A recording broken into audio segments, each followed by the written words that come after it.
Ciao, in questo video mostrerò a configurare una VPN su HUAWEI Nova 13. Quindi devi iniziare aprendo la tua galleria app e poi cliccare sulla barra di ricerca e digitare Turbo VPN, cliccare su cerca.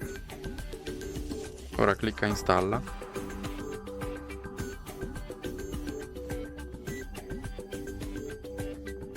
e poi clicca su apri. E ora clicca su accetta e continua.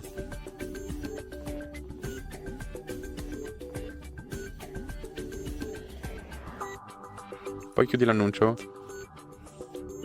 avvia VPN e conferma ok.